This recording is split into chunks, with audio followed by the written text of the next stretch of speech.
reasons. But I never brought her on for her boobs to mask my moves. That was not part of the deal here. I'm You very know, proud of my I moves. really hate to do comparisons, but you're a little bit more. I've worked You a got a little little bit harder on my more in the genetics on moobage my department side. than she's got in the boobage Mhm. department. Yeah. You think my moves are bigger than her boobs? Yeah. We're so going to get canceled for this conversation. Wait a second. No, I take issue with that. Yeah, you should take umbrage. Mine are better. You should take umbrage. Oh, no. Hang on. I didn't say his were better. I said his were bigger. Size is not everything. Still take umbrage with that statement. I think you have offended sweater cows everywhere. You know, it's a great comment where you can say something and offend two different people for two separate reasons. Win! And I think Chad is just now catching up and going. And Antoine's like, wait, what? We hadn't even got to the butt stuff yet. I know, right? Damn it. We're a minute 6 seconds into the show and we've already completely lost it. Okay, all right. So You're assuming we had it in the first place. This is your fault because you knew exactly what you were getting into when you started this. now wait a second. You started this shit 30 seconds before the show started, so I was just following on to that. Mm-hmm. And you had us wait while you hit the go live button so you could make your comments. Yeah, right. I So, said that was gold for the people. It's all you, baby. I knew there was only gonna be like 2 or 3 listeners at that point, so you know it's fine. You all lost plot. Who needs plot? This is content and characters, baby. I was just a little surprised for those people that showed up early. You know, it'll be on the recording. That's a reason to tune It was in. either that or my Georgian accent. So, Oh yeah. God, can we please not go there? It is nowhere near accurate. It's just so tantalizing. Oh, let's offend everyone. Oh, I do declare. Howdy! Welcome to another episode of the Dead Robot Society. I'm Paul E. Cooley. Joining me in this insanity is Veronica Jagger and Terry Mixon. Howdy, broken for Veronica. What? V? What was that? Could you try that in English? Yeah, excuse my whatever that was I was trying to say. Hi, how you doing? What's up? Tell me about your day. How are things since we talked last week? Oh, let's see. I delivered a book to the two actually. I delivered 2 books. One to a publisher and one to the engineer that I use. Both paranormal women's fiction, so magical cats, magical bakeries, a lot of screaming. But there's a lot of vindictiveness that goes on when you've got women of a certain age fighting. So what? It's fun. I'm just laughing about the women of a certain age. You know, I mean, It's such a diplomatic way of saying something.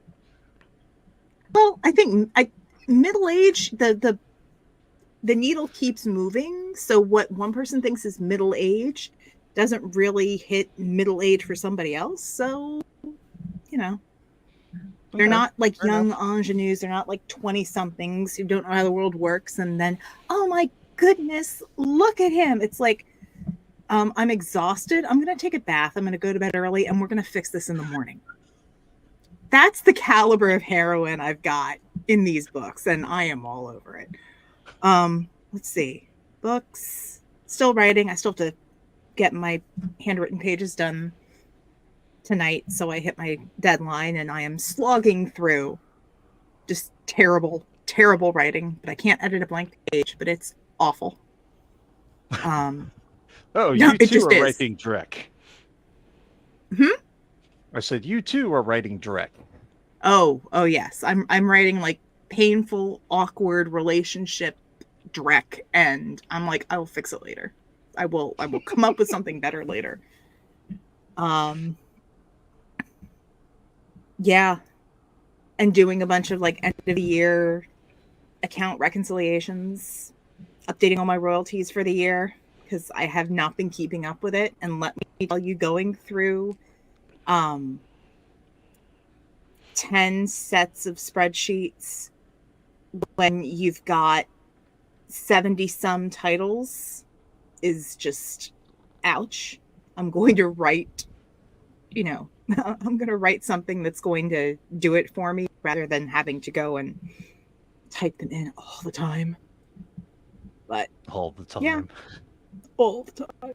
But yeah, so that's been my week, and then like all of the holiday prep that comes with having teenagers in the house. Yay. There's a See, shock. Terry's got a nice, calm, snuggly cat. I don't His know week if I couldn't go have been as snugly. stressful. Okay, The cat is smother. trying to suffocate him.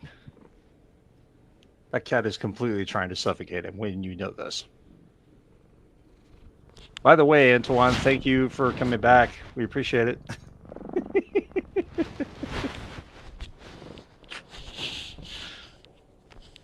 So, Terry, what about you besides trying to keep that from killing you? I'm still struggling with a deadline. I have to turn in a book next Saturday. How many words are left? Let's see. My spreadsheet tells me that I have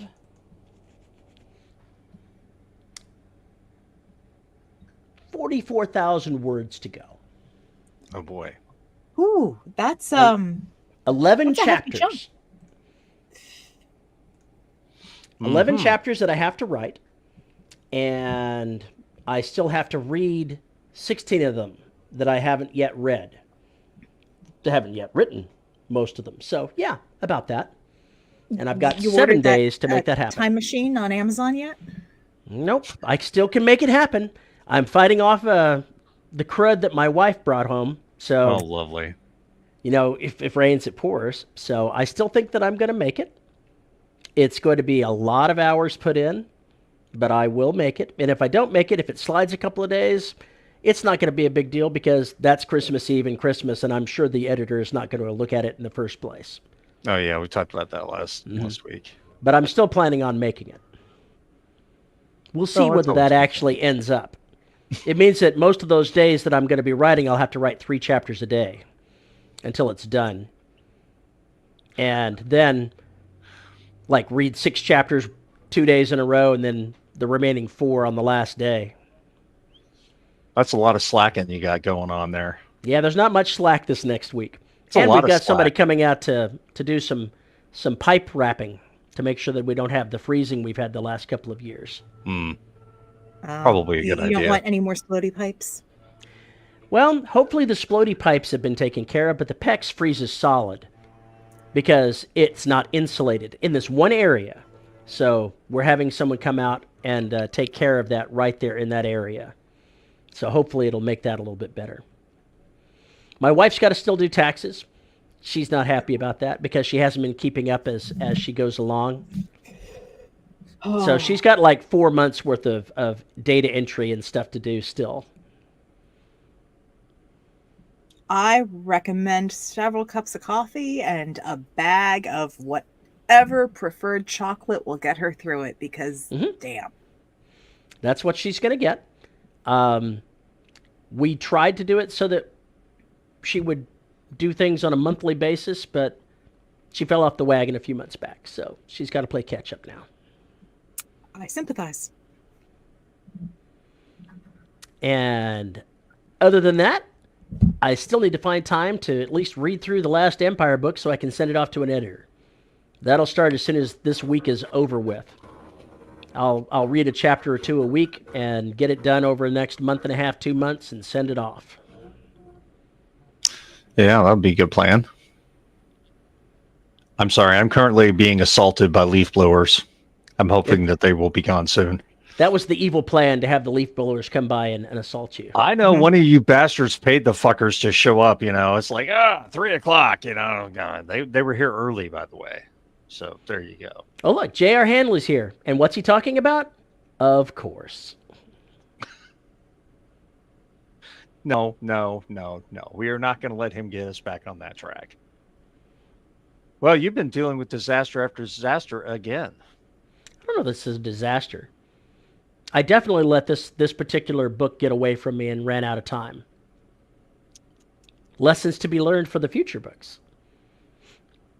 But then again, I'm quite sure that all of us have had our schedules on occasion get completely out of whack and end up with no time left and have to work like dogs to make it happen. I Oh don't know what you're goodness, talking no, about. I've never encountered that. Not with all of the younger people in my house. No. No. I've never encountered that as a software developer. That's never happened. Mm-hmm. Never, So, ever happened. I don't feel bad. It is what it is. Most of my books are done on time and without this kind of pressure.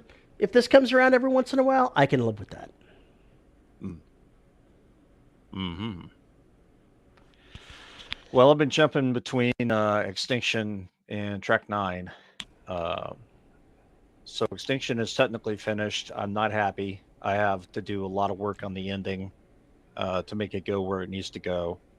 But I got down what I needed to get down. I'll go back and flesh it out. Track 9, I basically started.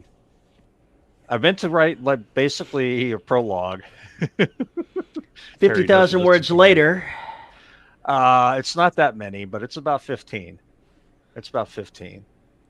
But it takes us up to a point where it's necessary, and I can fold them in as flashbacks or dream sequences or just break-ins by the narrator to explain something when we need to get there.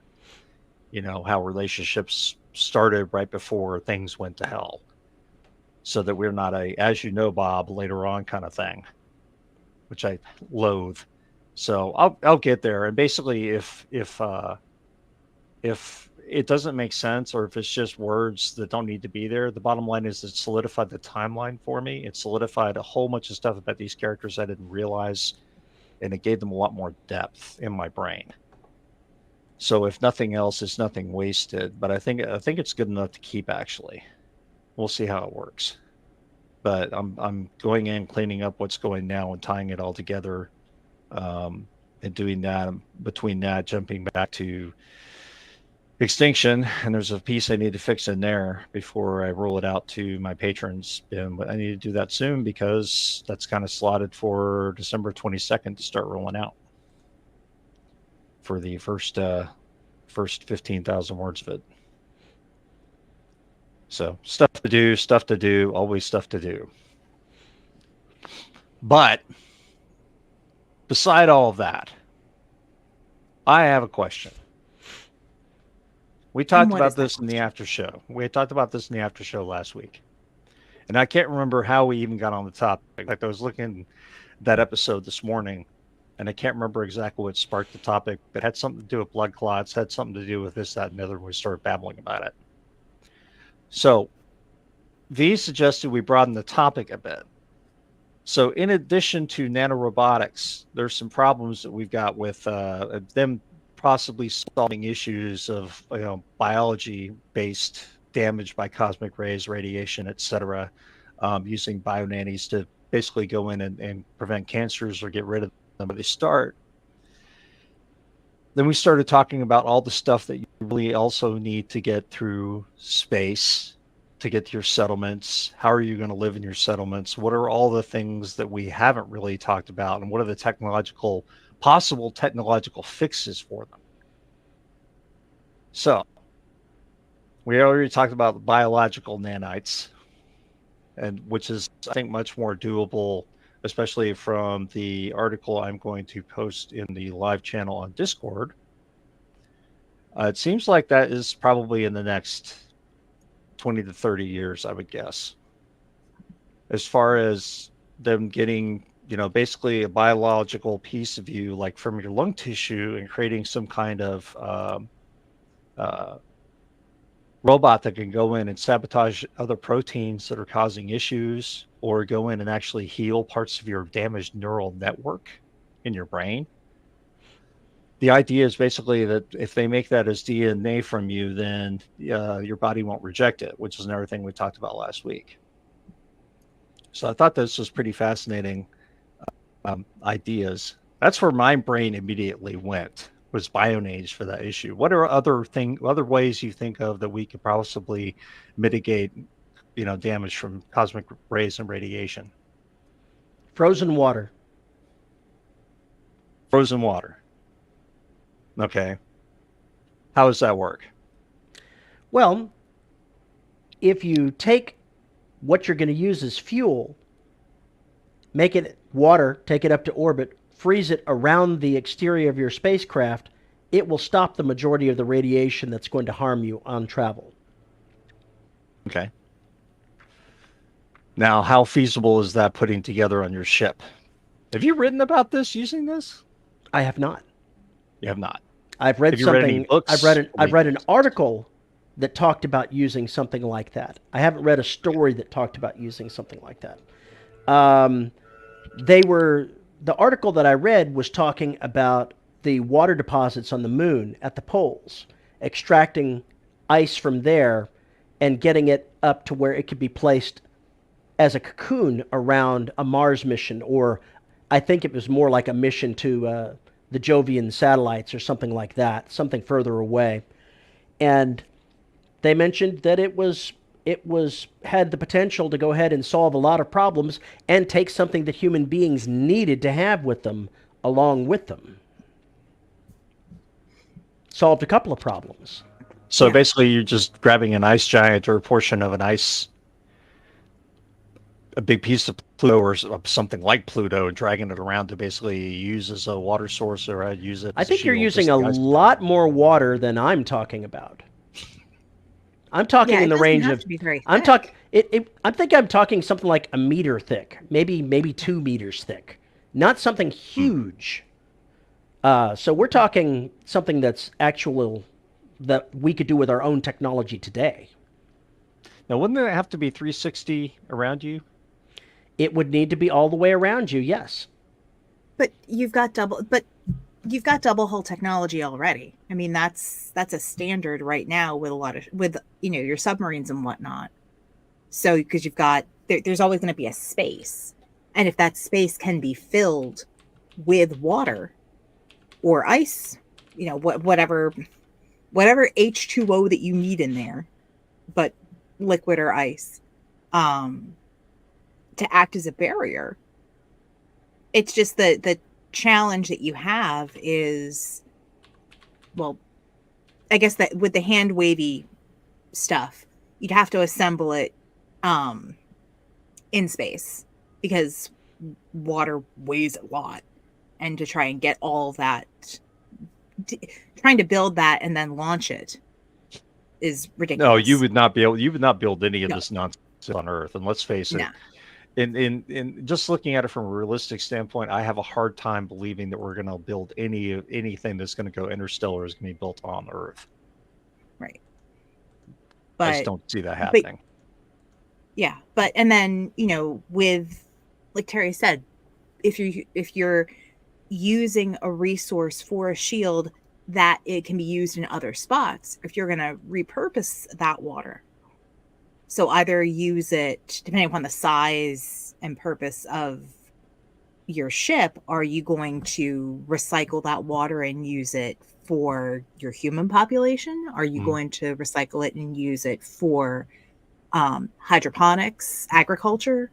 If you're talking about a long-term generation ship, can you do that if it's, acting as a barrier for radiation? Did you find the article you were looking for, Terry? I'm looking at a PDF that NASA put out to see if it's got anything in it where it's talking about radiation countermeasures for astronauts. So What I'm curious about is I don't think any of this stuff has been tested in space. Not in space, no. I mean, I know there's been some work done on just using water as a shield against radiation. My kid did, was it last year? No, 2 years ago. 2 years ago? I think 2 years ago for his science research class where they've got to do like a year-long study. He'd been doing a bunch of stuff dealing with long-term space travel and Mars and agriculture. And he wound up looking at, if you had water as a shield, how that was going to, what was it going to do? And he essentially had seeds underneath a thing of water, irradiated stuff, and compared the growth of those seeds to seeds that weren't irradiated, and it didn't go too poorly. There's lots of user error. We've determined that trying to grow plants for the engineer brain is really not a good thing. William says, what are the radiation sources when traveling interstellar, and how much of an issue is this? Well, you've got cosmic radiation that is out there. You've got gamma rays, and you've also got the radiation that's going to be generated with impacts with dust and micro debris as you're traveling. It's one of the reasons why you want to have necessarily ice or something else. You put it in the front of the spacecraft to act both as a physical shield and as a radiation shield for those impacts that generate radiation. And the sources are from everywhere. Pretty much. That's why you have to have a 360. The estimates I saw, and I hate to throw this out there because I don't have them in front of me, is that basically the idea is that the cancer rate would go up to 25% to 40%. And that was over a very short duration, relatively speaking, to how long it takes us to get anywhere in space. If you were talking about a 2-year journey, I think most of the people by the time they got there would have cancer of some sort, unless this was mitigated. Or just is it dead. better? Well, here's a thought. Is it better to mitigate that by shielding the vessel, or by making sure that everyone has a healthy dose of nanites to go and, clean up the stuff that would make you grow an extra nose? I mean, I would say you do both. Just because what the if you water can only thing, do one, though? Which makes the most sense, which is, I mean, it's like, which is the most cost effective, which is fixable, which is replicable. Yeah. I know. It's all, these are just things that I would love to, these are things I would love to see them actually be experimenting with on the moon, for instance, although the moon is not far enough away because it's still in our magnetosphere, if I understand things correctly. So it's protected from that is not correct. Our magnetic field is a little closer than the moon. I thought they were on the outer edges of it, but they may be involved with it, but it's not enough to make a difference. The moon is a radioactive hellscape.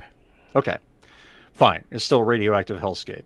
So until we actually have people there that are going to be, I hate to say this, guinea pigs, unless we're going to actually do some biological studies with plants and things like that, we're not going to know how effective our plans are to get this stuff done and whether or not it's going to work. There are a bunch of billionaires who are just waiting to build things and get up in space first. I'm sure there's a contract or two they could sign, right? Right? Oh, yeah, I'm sure. You go first. That's my response. You go first.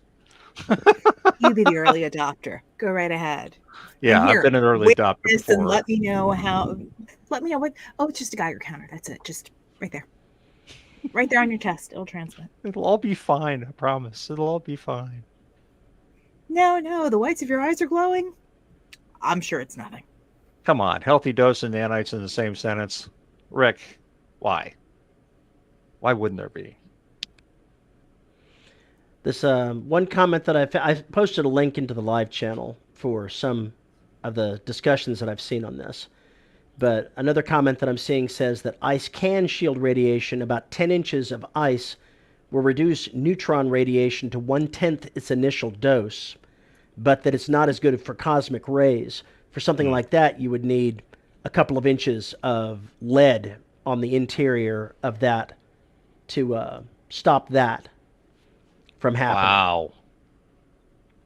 Wow. So we need a ice lead sandwich? Well, you could have the lead built into the spacecraft itself and the ice in between the outer and the inner hull. Mm-hmm. Because you don't have to protect the entirety of the ship from the radiation, just the crew hab area. True. So long as they're in suits the rest of the time. Mm-hmm. Interesting. It's all fine. William says just upload our consciousness into tardigrades and be done with it. Space bears for the win. I love tardigrades as Whipple shielding. And Nathan says send JR as a test. He can be the test subject. Sorry, man. We need somebody biologically human. I mean, I'm not really sure JR's in that same phylum. I'm not sure that we would be able to tell if he's having any degradation of intelligence due to radiation poisoning or not. Oh. Damn. Damn. Yeah, nice shield for that burn there. Damn. And we need somebody stable. Jeez. An interesting idea Tough crowd. Of just upgrading tardigrades. That is such a fascinating idea. I can't believe I didn't think of that. Of what? Of using tardigrades basically as a human analog. Where's your avatar? You basically control a tardigrade. So you would have like the universe's smallest spaceship ever. I have a feeling that a tardigrade can be made a lot bigger if the proper things were applied. Because its genetic code is probably a mess, but I bet it's not that bad. I'm sorry, I'm having images of like peeps in vacuum bell things, but they're tardigrades and just slowly going bigger and bigger. Anytime the tardigrade has to do something, there needs to be a recording that plays a Wookiee in the background. What sound would a tardigrade make? Oh God, I don't even want to think about it. It's just some kind of screeching sound, I'd imagine. Ugh. Magnetic shielding. Is magnetic shielding? Well, that would be lead, wouldn't it? No, magnetic shielding is having an electromagnet that puts its own magnetic field around the spacecraft, and that's also another angle that can be done. I'm guessing. Could you say that again?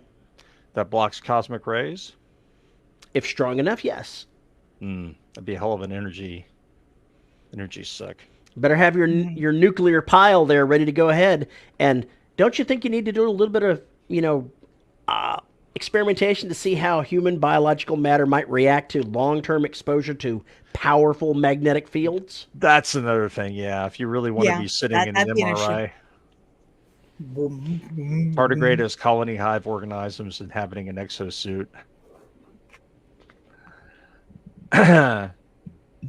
Excuse me. I don't think tardigrades have vocal cords, but I don't know for certain about that. William says 1 million tardigrades in a trench coat. That's what I was envisioning. That's your title of a short story right there. I'm just like, that's, I mean, no offense, that sounds like something that you would write, Paul. Like, someone would just be shuffling along and they encounter, the darkened helmet of the suit, and it's just like going through, and they're like, what is this? And they poke it, and then just billions of this ash just starts coming out and flowing all over, and it's tardigrades, just billions and billions of tardigrades, and then they go through, but no, they're like they're carnivorous tardigrades, and then they come over and they go and attack the person, and yeah. In a trench coat, or just tardigrades in trench coats? If I use a microscope and I go look at some moss water and I see a tardigrade wearing a trench coat, I'm out. I'm done. I'm never going near that source of water ever again. That's going to be the worst episode of Columbo ever. I just got this one other question. Oh shit! If they're smoking cigars, it's all over. It's just, that's end game right there. That's end game. I love tardigrades. They're so fascinating. They're such a weird animal. They're just awesome. That's why I had to put them in Station 3, because they're just so much fun. But, well, we've got other parts of our title that we should get to discussing. Stasis. Mm-hmm. Oh yeah. Stasis, or did you want to talk about printing my meat? Whatever, floats your boat. Actually, well, stasis for meat preservation is pretty much what we're talking about. It's a comma in More there, or man. less. Yeah. There's a comma. Stasis, comma, and printing meat. And Mhm. printing meat. Yes. Yeah, well, so what I looked at, stasis experiments have been going on for a long, long time, either as torture or actual scientific experiments. As far as trying to get humans down to hypothermia, they had some article that somebody was dead for or in a hypothermic state for over 6 hours Mhm. and being resurrected, so to speak, with minimal brain damage, minimal tissue damage, and the like, which is interesting. So the question is, what can be done to make all of that work? What other things? How would that solve issues? Why would we need that? Resource Well, control, resource yeah, management. especially if you're talking about generation ships, it's cutting down on the number of people that need to run things. And then you can just essentially you're shipping your workforce, for lack of a better word. You have transporters, and then you have people who actually arrive there and work. You don't necessarily have to feed them the same stuff that you're feeding your your, your ship crew. So, people. Um, but yeah, like Terry said, How it's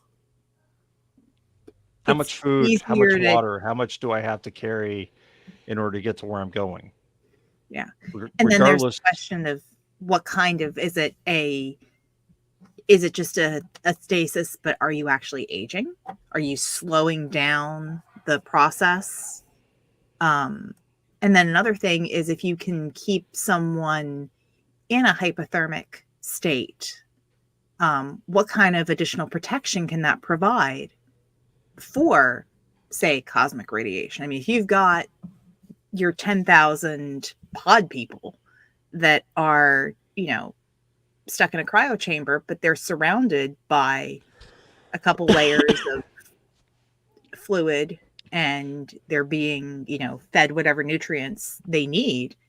How much more shielding or how much less shielding do you have to do in that area versus where your crew is walking around and running things? I'm okay as long as I stay inside the meat locker. As long as I stay inside the meat locker, I'm okay. Got it. There is a book called Project Hail Mary. Maybe you've heard of it. I No. believe it has been mentioned. It's the same guy that wrote, I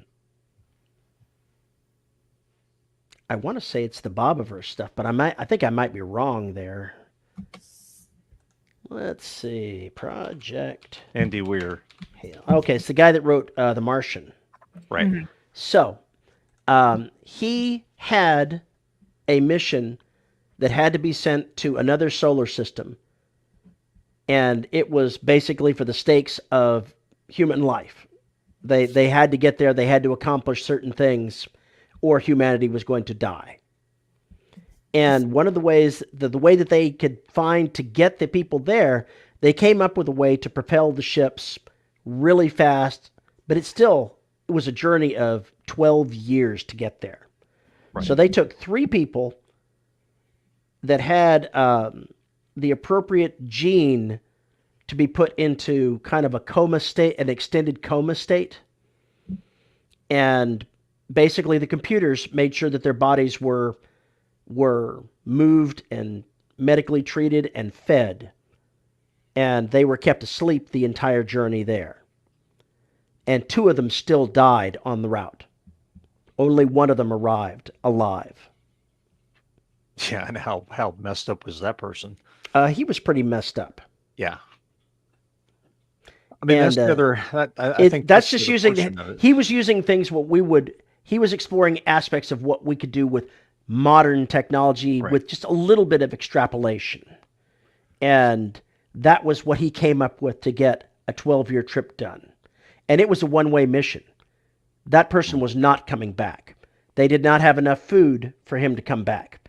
He had more food than he expected because his 2 compatriots died, one of them very early in the trip. And so he had a little bit more wiggle room. But if they'd all have arrived, there would have been months at most of food left. That was it. Yikes. Hmm. It was planned that way? It was planned that way. The hero did not realize it was planned that way. Oh, no. He was shanghaied. Oh, spoiler alert, he was shanghaied. Mm. The Now people the people that actually volunteered for it knew that it was a one-way mission. Before he had his memory screwed with, he knew it was a one-way mission. They put drugs in his system when they woke him up, so he didn't remember the circumstances of how he got there, and he recovered his memory of the events on Earth as he was there trying to do the work. Lovely. So, yeah, it was lovely. And there were aliens, so that's always a good one too. And it touched on your printing meat thing in the background. Because he had potentially barely enough food to go back into sleep and make it back to Earth. But if he did so, the alien race that had came there looking for the same solution would be exterminated. So he made the decision to go back to their planet, basically committing his life to dying for this, to save theirs. They did what they could to keep him alive when he arrived in gratitude, and they finally found a way to clone meat so that he could have a source of nutrition. The only source of meat they had? Him. And it goes back to Night Flyer. So he was saying, and the thing here, he's like, yep, I'm having a me burger. Which brings up the problem with printing meat, which is you have to have biomass. You have to have all the proteins, you have to have all the stuff, all the chemicals, all of that on hand to actually print meat. And the company that was doing that, actually, one of them went out of business, even though they got to the point where they could print Wagyu beef because of how bloody expensive it was to make. So, from what I've read, as much as we would love to be able to print meat, I think meat is not going to be something you're going to have once you go into space. Not unless we somehow find a way to cultivate animals up there that aren't single cell, simple organisms like algae, like lichen, like mosses and things like that. And I'm seeing bugs in chat, cockroaches, bees, etc. Animals like that. Unless we have that, you're not going to have the other. And I don't think you're going to have the other because what a resource suck it is. How much? Go look at how much biomass it takes to feed a cow per day. So, but if you're looking at a source of protein, does that have to be animal based? No, but you still have to synthesize the chemicals somehow. Okay. And you have a finite supply. If you could raise an animal like a cockroach or something like that has protein in it, that's much more manageable because their life, birth, death cycle is accelerated. So you could use something like that. But I think that what they would need to do is, this will piss off the GMO people. We need to make a lichen that's high in protein. Make a lichen that grows high in protein. That would be fascinating to do something like that. So I think that that would be something that's another thing that has got to be solved. I love the idea of printing a steak, though. We got all that shit from Star Trek. That's where I originally saw it, was the replicator, right? Mm-hmm. So, but what did the replicator use? I mean, there's the question. Hand wavium. Made shit out of light. Hand wavium. I mean, did it just shave off a bit with the transporters every single time and put that into a tank? So everyone's going back. No one actually missed Ensign Galatovich. That's what happens to the red shirts. That's what really happens. After they get shot, they were processed. They were recycled. They never say what they do with the bodies. You only see the officers get shot out of the fucking thing. You don't know what happens to the little red shirts running around on the below decks. The whole, what really is in the buffer? Dinner. That's what's in the buffer. Why is deck 12 kept at a constant, just above freezing? No reason. And why are we not allowed to go there? No reason. Soy the greenest red shirts. That's exactly what I'm talking about. So where are you going to get the biomass? I mean, that's you have to grow it, right? Right, you have to grow it, and there's if you're looking for a full cycle, it's how if you've got your water as a shield and you're circulating that, can you circulate that and grow stuff? Hydroponics. Do You you have do some kind of aquaponics where you've got you know fish, shrimp, something else there that will you know feed off the plants and create a smaller system and then cycle through, and then you're also creating fertilizer for your plants. I love this idea of having a goddamn ocean as your shield. I love this idea of it being like 40 Hmm. meters, 50 meters deep surrounding the ship and Hmm. all this wildlife in it that you harvest. I love this Or idea. you've got two layers. You've got an upper shield, and then the water's circulating, but then you've got tanks, clear tanks, and you've got your food. You've got tilapia someplace, and you've got your shrimp other places. And it's see the as silly as it might sound, if you can find a video that's like a walkthrough, for lack of a better, a tour of the Epcot. What is it? Living with It's the a Land. small That's world what it's called. It's called after Living with the all. Land. And no, it's not. I hate Small World. God, I hate Small World. But it's called Living with the Land, and it's a whole. It takes you through all of these, areas of where you're. For those who are listening and not watching, Julius is going on his own magical Disney ride of "Dad, put me down, please." So, Oh no, and he's yet going he comes back for more because he's probably orange on the inside. Terry, one of these Um, days you're just gonna flip right over that chair. You're just gonna go flip flopping, and there's just gonna be a cat going, "Woo!" yes. Oh, Uh so huh. handsome. But truly, if you can find a video of the Living with the Land ride, it's a boat ride, but you go through all these different ideas for growing different types of plants. So all of these different irrigation things, hydroponics, aquaponics. Um, but it's really it can get your brain going. So that, and if you're ever at Epcot, it's like a 20-minute ride in the air conditioning. So I highly recommend it.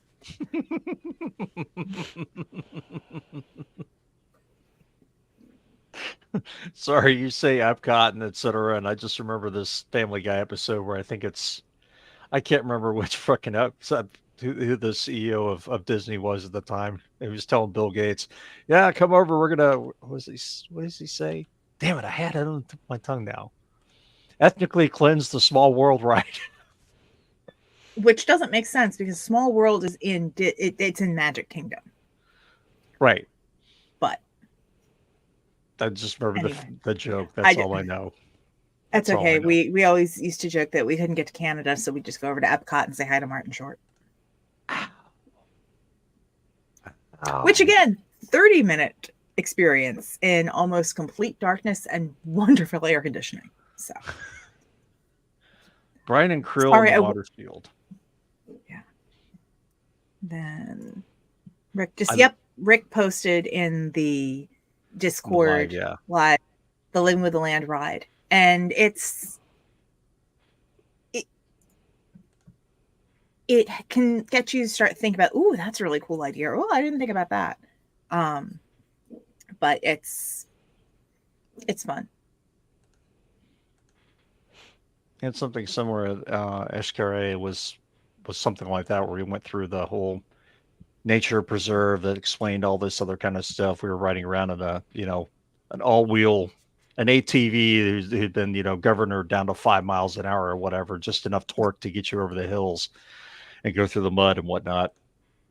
And did the same kind of thing, but it was cool because you got to see exactly what all the wildlife was, and they went through, from the base all the way up through the food chain, and you could see all the missing pieces, or the pieces that are going missing, which was kind of sobering.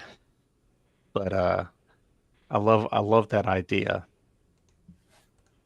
Hey, Tim. What I've heard through rearranging my office sounds interesting. I think it was interesting, but I was doing other things. I just don't see printing meat happening, man. I just don't see it. I just don't see it. But I mean,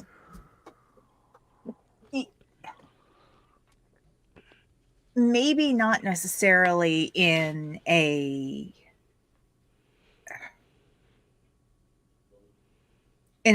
like a traveling aspect, but if you've got a case of where you have a world and you have, space stations or outposts that can get a regular supply of, base protein or, your building blocks, then from there, yeah, you could print whatever you wanted. It might all taste like, garbanzo beans and tofu, but it would get printed. It's only, so much, Creole seasoning and A1 sauce. You could fake it. But that's my point, though. It's not going to be steak. You're not going to be printing steak. You're not going to be printing burgers in traditional sense. And then you're going to get like the have and have not. And what's going to be considered. That's a funny thing. When it's like novel, it'll be considered the in thing. And be like, oh, it's going to be, super expensive or super elite. And then once it finally switches and it becomes, the plebeian food and steak, real steak from real cows, not 3D printed cows, then 3D printed cows. Well, why not? It's the Beefinator 3000. Rick says, put the cattle in stasis for the final destination. You see, that when you're talking about an ARC ship, you got to bring what we eat with us. But at the same time, you want to bring, genetic material, this, that, and the other. That also means that once you get to where you're going, there better be an ample supply. Otherwise, they will eat you out of house and home while you're trying to raise them so you can eat them or range them or whatever it is you're doing. And the other thing, I was thinking about this as we were talking, whatever you're bringing, you have to protect the genetic code.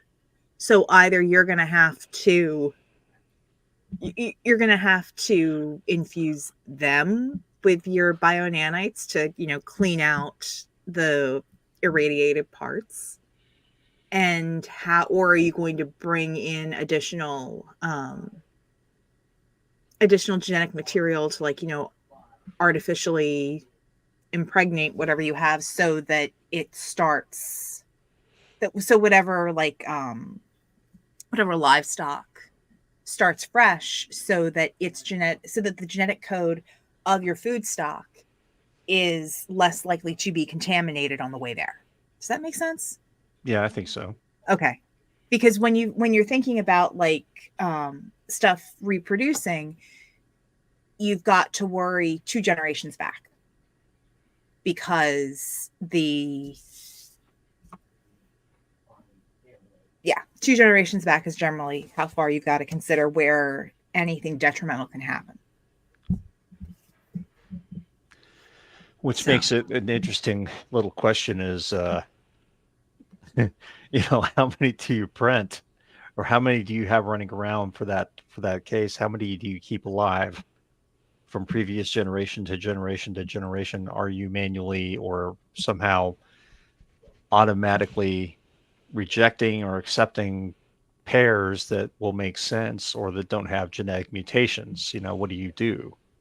Or are you stockpiling and only releasing so many additional into the population after, a year or two? Are you reserving some and you reintroduce the the alpha strain, every strain. 5 years. I don't. I know what you're saying. Yeah, I I think you didn't guys take any are. biology classes. I think you guys are missing out on an angle that could work out for us here on this Oh, this no. long distance journey. Oh no. Okay, what is it? You should I go want to hear ahead Paul's and instruction have on this this long journey that you're going on with the crew. You only have a small crew that's awake for the entire journey, and they're transporting, tens of thousands of colonists to this new world. And by the end of the story, you find out that there is no colony world. They're going there to set up a mining thing, and basically they've been like once a week waking up somebody to be an extra crewman, let him work for a while, and then go ahead and eat him.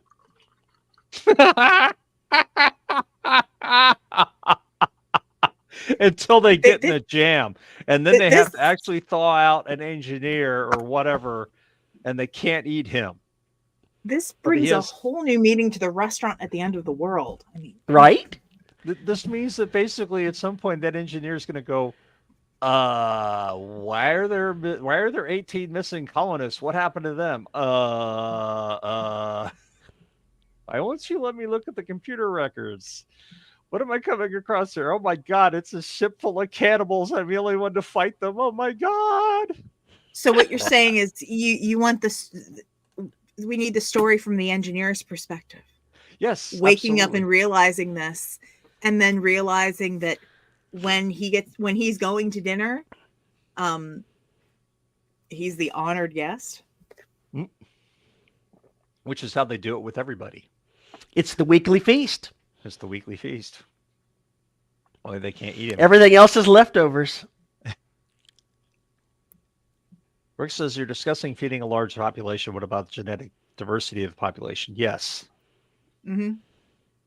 That's the other issue. Regardless of whether you like the movie or not, Don't Look Up had the best ending ever, where you see who they actually saved to, repopulate humanity, and it was all people in their 50s and 60s and 70s and 80s. It's like, no, which is half the gag. Because to ensure the biodiversity, you would have to insert so many genetic sequences to make up for the fact that you have a population that is that small, unless you pair them up beforehand, which has its own problems from social standards. We already clone meat. Yes, we do, and it's extremely expensive and resource intensive. It's not an easy thing to do. Plan B from Interstellar. Haven't seen the movie. I have no idea. It's an interesting movie. I'd recommend it. It's a good. It's Matthew McConaughey, so it could be a love or hate thing, but it's a good thinking movie, and it's got a decent twist. But it's Matthew McConaughey. Matthew McConaughey. Oh my God. No. All right. So, what else? What are we missing here? What are other problems we have to solve? Oh, coffee. Coffee. Are you bringing coffee on these ships? Sadly, coffee will be extinct by this point, more than likely. Why do we even need to live then? I was wondering about that this morning as I was making my coffee. It's quite possible that within my lifetime, this is going to stop being a thing. It's quite possible. See, Rick here's got his comment here, transporting a large number of frozen embryos to be thawed and gestated at the other end. I thought about writing a story about a colonization effort where that's exactly what it is. The robotic spaceship with the semi-intelligent, sort of intelligent AIs that are running it is sent to another system with everything to build the human beings, but then they're responsible for gestating and raising toddlers and the chaos that they cannot possibly begin to expect or understand, and how things change. The type of growth that gives them. It's too bad Raised by Wolves didn't go further than it did than 2 seasons. Of course, I haven't seen the second season, but from the first season, because they set that up. what happens to children who are raised by robots, essentially. No matter how smart they are, how smart these androids are, and what their intentions, no matter their intentions, what happens? Yeah, You know, just empathy.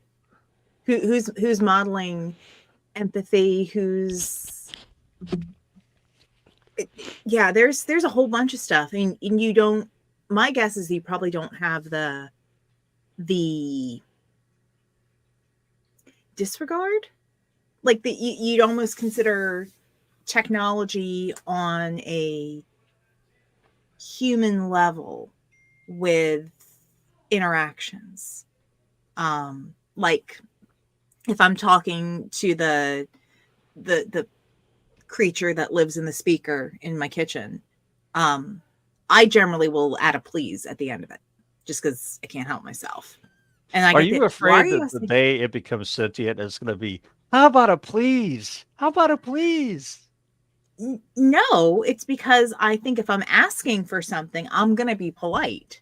I mean, it's kind of like who I am.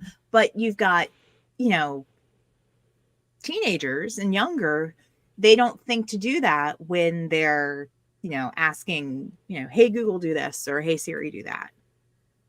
It doesn't. There's a, I don't want to say a lack of decorum, but there's a hierarchy of manners, and I wonder if a kid is raised by robots, if that level of like respect would be there, or if it would be totally disregarded because maybe whoever's programming the robot hasn't put that in there because it's a servant, and therefore, and then one day they revolt. I was seeing in chat talking about similar from Hugh Howey. It's called Halfway Home. And then Antoine brought up Detroit Become Human, which is a very interesting video game. You just go watch somebody do a playthrough of it to see what I'm talking about. But it brings up that question: what happens when the androids get sentient? And it asks that question from both the human aspect and from the android aspect, and it's just fascinating. And then the other movie that I'm seeing here is I Am Mother. I watched that. I liked it. I thought it was a pretty good movie because it really brings that into focus, and it asks a whole bunch of other questions the way that movie ends. So I thought that was a good piece for that. There's also Rubicon, which is out there, but also has it doesn't have androids or robots in it, but it also brings up a lot of those questions about who deserves to survive and what to do with a small population on a space station or something like that if something happened on Earth. So it's a rather interesting watch as well. And the other one I was thinking of when you said androids that go crazy, Megan, which was out last year, horror movie about a android that goes completely shitbag bonkers, becomes a serial killer. It's absolutely crazy, campy. It's fun, really really fun. Be shaking her head. Because I saw the premise for that. I'm thinking, man, Little Wonder, just you remember that that it was like that 80s sitcom with the yes, no. It was No, probably only run for like a season or two, but it was this kid who was a robot and who was in a household with others, and just the wacky shenanigans they got up to. And I'm thinking, yep, this is what happens when you are not nice to your robot hirelings. So Rick said there is a historical analog with the ships going to the New World that ran out of food. If you have Shudder or a BBC, you need to watch The Terror, which is basically like 8 to 10 episode series, which is about the Terror and the Erebus, which were the two ships that went to go find the Northwest Passage that were never seen again. And it is fascinating. It's a great. Both ships have been found, by the way, just in the past decade. So that's yeah. There's a lot of primary source material on how cannibalism was handled. Yes, there is. We'll just leave it at that. Well, those are the guys that went to go find the Northwest Passage. Bad things happened. We Well, presume. they had an aircraft crash, I think in the Andes Mountains, and the Oh, people yeah, were trapped alive. up there alive for, I think it was a period of weeks, and they had no choice but to eat their dead to survive. Yeah, that movie is called, I think, just Alive. And that was a soccer team, I think, if I remember correctly. Yeah. And then if the other stuff that explores that, Yellow Jackets, Hmm. the Showtime bit, which is just excellent, excellent acting. I love how we've gone from nanites to cannibalism over the length of 60 minutes. That is something else. Well, it's survivability. It's, you know, when you don't, when you're traveling into the unknown, or you suddenly get thrust into the unknown, how do you survive? And if you don't have technology there, then, you know, You have to you go old question the bonds school. of friendship. Yeah, well, it goes If without you saying. can't print meat, well, I was going to ignore that one. I really was, but you had to go there. So now I have to say, if you have a question or comment about this episode, I am not going to say nanites and cannibalism go together like peanut butter and jelly. That is ridiculous. If you have a comment or a question that ignores Tim Niederreiter's question, you can send an email to show@deadrobotsociety.com. You can find me on Mastodon at Paul_E_Cooley at VYRSE.social. You can find us on Facebook at the Dead Robot Society Writing Community, where Terry, V, and I all mangle the madness. And you can find us on YouTube at youtube.com/DRS podcast to enjoy the wonders of being in our chat. It's more like an insane asylum. And we do this show every Saturday at 3 p.m. CST, barring natural disasters and other things that go on. And like and subscribe to be notified whenever we go live. And if you want to support the show, you can find us at patreon.com/DRS podcast and buymeacoffee.com/DRS podcast, where for as little as $1 a month, you get access to exclusive live shows like one we're doing, DRS After Dark, in just 8 minutes. And I understand Terry's wearing assless chaps. Oh my God, that echoed. Okay, so with that, we're going to get out of here. Have a fantastic week, and we'll see you again next time.